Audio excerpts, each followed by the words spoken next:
एक बच्चा जब छोटा होता है, 2 साल का, 3 साल का, 1 साल का, और जब वो अपनी माँ के पास आता है और इशारों इशारों में बात करता है, रोता है किसी चीज को लेके, यहाँ करता है, उसकी माँ को झट मालूम होता है कि इसको ये चीज चाहिए। वो बोल के नहीं बोल सकता उसे भूख लगी है, लेकिन उसकी माँ जब वो रोता है या कुछ करता है, एक्शन करता है, तो उसकी माँ को मालूम होता है इसे भूख लगी है। तो उसकी माँ समझ जाती है। वो बोल के नहीं बताता, रो के बताता है, बैठ जाओ अभी, वचन के बाद। तो उसकी माँ समझ जाती है इसको क्या चाहिए। लेकिन जब वो बच्चा 18 साल का हो जाए, 15 साल का हो जाए और बड़ा हो जाए, आप इमेजिन करो वही इशारे जो वो छोटे होते करता था, अपनी मां से फिर जाके ऐसे ही करे, आपको कैसा लगेगा? अपने बाप को वही इशारे जाके करे, रोए, कैसा लगेगा आपको? अच्छा लगेगा मां को? बोलो माओ, चंगा लगेगा? न्याणा हले भी 18 साल का यही करे, रोवे अगे आके दसे ना कि रोटी चाहिए, कि बनैन चाहिए, कि पेंट चाहिए, कि की चाहिए, पैसे चाहिए। हाँ, चंगा लगेगा? एक समय होता है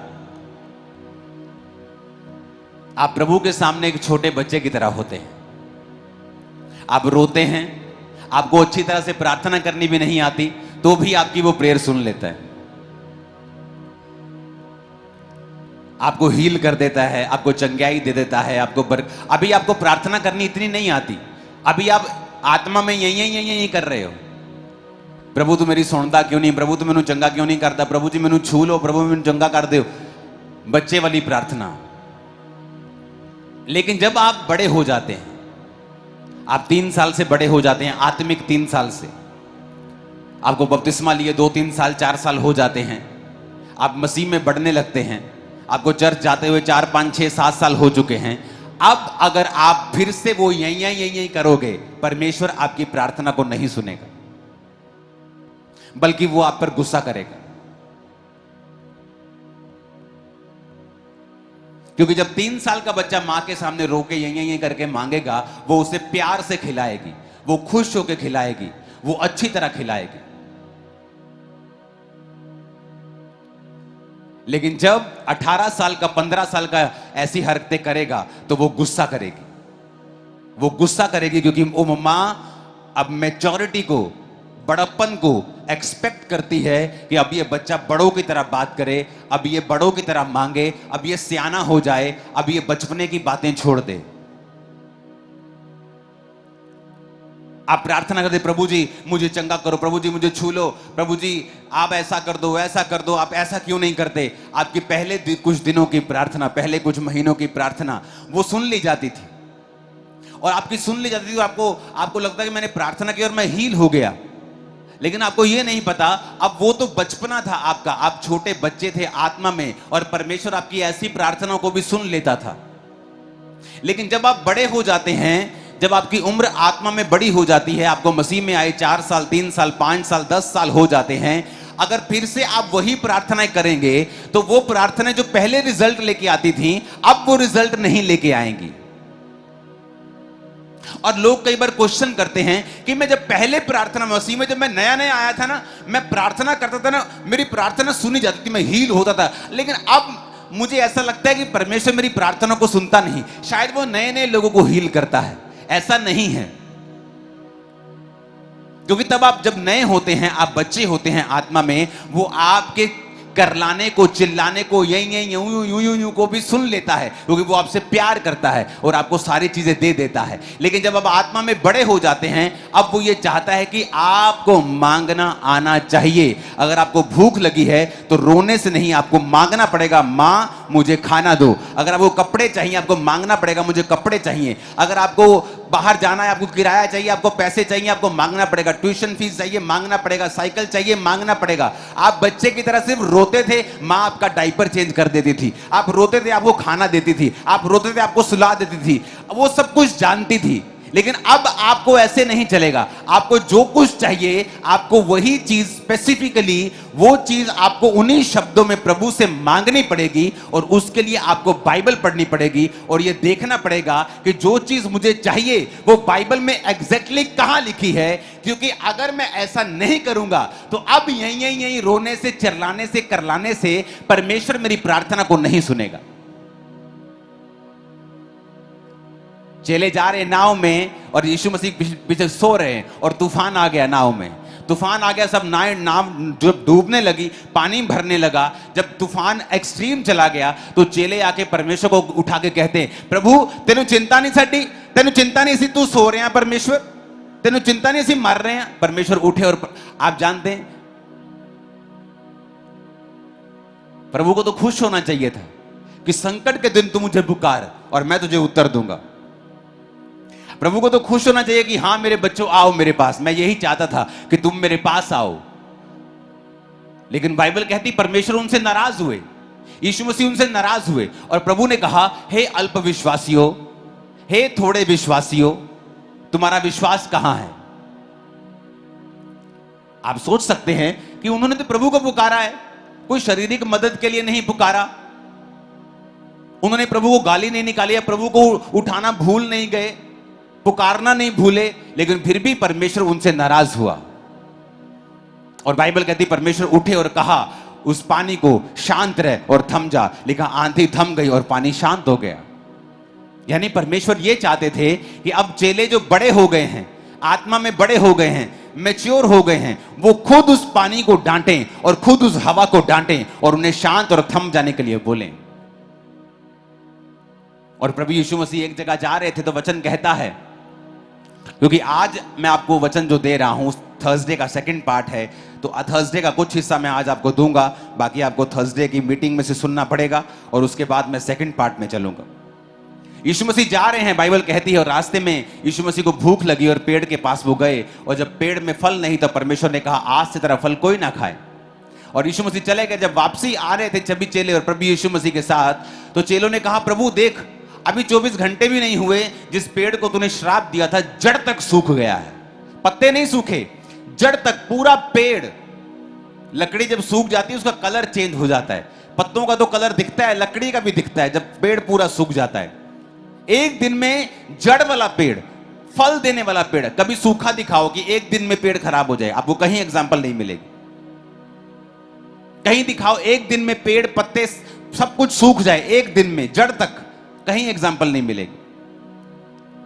और वो पेड़ सूखा हुआ नहीं था पहले से। इस बात की गारंटी ये है कि यीशु मसीह अंजीर के पेड़ के ऊपर फल ढूंढने गए थे, क्योंकि अंजीर का पेड़ तभी फल देता है जब उसके पत्ते हरे होते हैं और नए पत्ते निकलते हैं। जब नए पत्ते निकलते हैं और हरे हरे पत्ते निकलते हैं, पीछे से फल भी निकलता है। जब यीशु मसीह ने देखा कि पत्ते निकल रहे हैं तो फल भी होगा, अंजीर का पेड़ है, पत्ते निकले हैं तो फल भी जरूर होगा। लेकिन जब फल नहीं था तो परमेश्वर ने कहा तू सूख जाए, और नया पेड़, नए पत्ते निकल रहे, 24 घंटे के अंदर अंदर जड़ तक सूख गया। और यीशु मसीह ने कहा, यीशु मसीह ने उनको, अपने चेलों को कहा, जब चेलों ने कहा परमेश्वर तो सूख गया है, मरकुस 11 उसकी 23 आयत में लिखा, यीशु ने कहा मैं तुमसे सच कहता हूं, जो कोई उस पहाड़ से कहे तू उखड़ जाए और समुद्र में जा पड़, और मन में संदेह ना करे वरन विश्वास करे, जो कहता है हो जाएगा, उसके लिए वही होगा। यीशु मसीह ने कहा अगर तू पहाड़ से कहेगा यहां से हट जा, यानी अब परमेश्वर ये चाहते थे कि उसकी कलीसिया मैच्योर हो जाए। यीशु मसीह ने कहा मुझसे बात मत करो, मेरे सामने कंप्लेंट मत करो, सीधा अपनी मुसीबत से जाके बात करो। हे आंधी थम जा, ए समुद्र शांत हो जा। तुम मुझसे कंप्लेंट कर रहे हो अपनी बीमारी के बारे में, क्या तुम नहीं जानते कि मेरे कोड़े खाने से तुम चंगे हो चुके हो?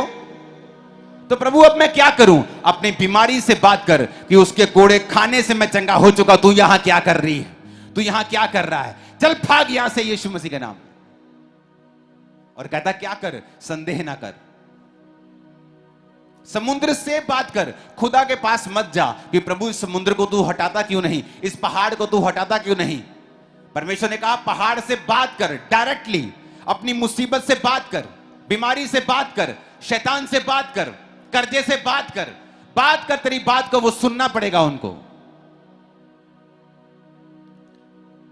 अब रोते रोते आते हैं प्रेयर लाइन में, मेरे पर डिले का आत्मा काम करता है, मैं जो भी काम करता हूं डिले हो जाता है। तो तेरे शब्द कहां हैं? तो तेरे शब्द कहां हैं? बोल सुबह सुबह उठ के कि डिले का आत्मा मेरी जिंदगी में कभी काम नहीं कर सकता।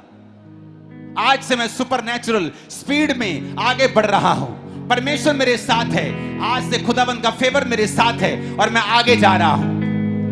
कहां रहेगा डिले? वो मर जाएगा, वो शर्मिंदा हो जाएगा, तुम्हारी जिंदगी और बिजनेस को छोड़ के चला जाएगा इन जीसस नेम। परमेश्वर ने जब मूसा को लाठी दी, मूसा को अधिकार दिए, सामने साथ समुद्र और पीछे थी फिरौन की सेना, और मूसा भागा भागा गया परमेश्वर के पास। ए प्रभु जी, परमेश्वर यहोवा, मैं तेरे नाम की दुहाई। प्रभु कहता चुप कर, क्यों मेरे नाम की दुहाई दे रहा है तू? हम सोचते हैं यार हम तो परमेश्वर के पास आए हैं, हम तो प्रभु के नाम की दुहाई दे रहे हैं, प्रभु नाराज हो रहे। यहोवा पिता ने कहा क्यों मेरे नाम की दुहाई दे रहा है? तेरे पास जो छड़ी है उसे समुद्र के सामने लेके जा और उसे दो भाग कर दे। तेरे पास अधिकार है, क्यों तू उनका इस्तेमाल नहीं कर रहा है? तेरे पास मैंने वचन दिए हैं, तेरे मुंह में सामर्थ है, तेरे शब्दों में ताकत है, क्यों तू उनका इस्तेमाल नहीं कर रहा है?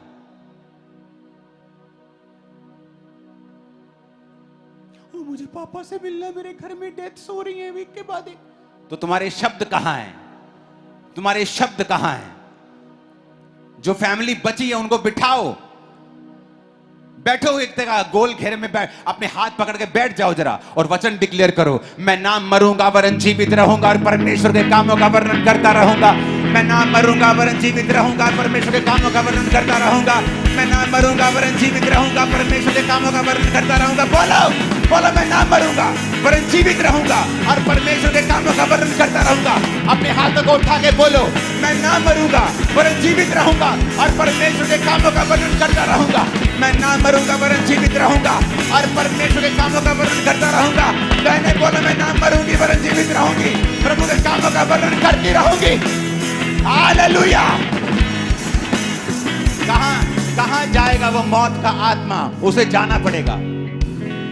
लेकिन तुम परमेश्वर के सामने रोते हो, प्रभु तुझे दिखता नहीं, मेरा चाचा मर गया, मेरा फलाना मर गया, मेरा ताया मर गया, वो मर गया, वो मर गया, अब मुझे भी वही बीमारी है। तो क्या इंतजार कर रहे हो कि अब तुम मरोगे?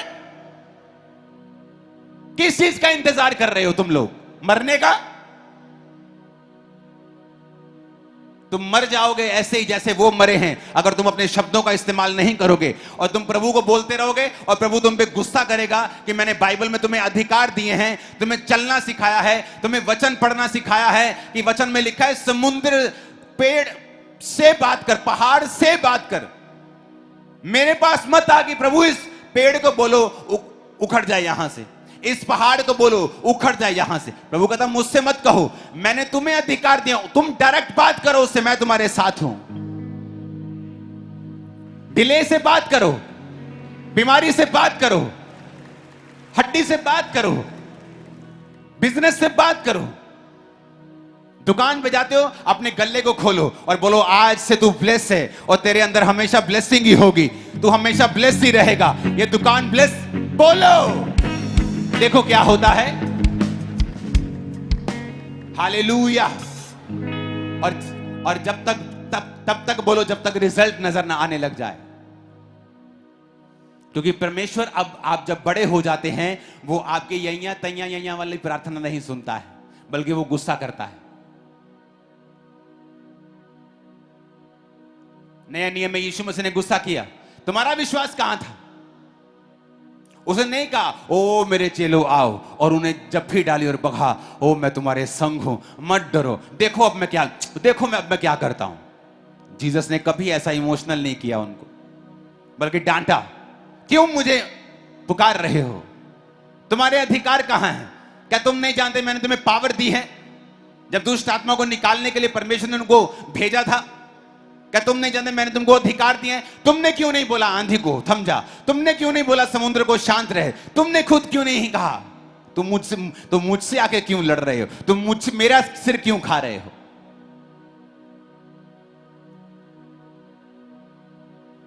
Hallelujah, hallelujah.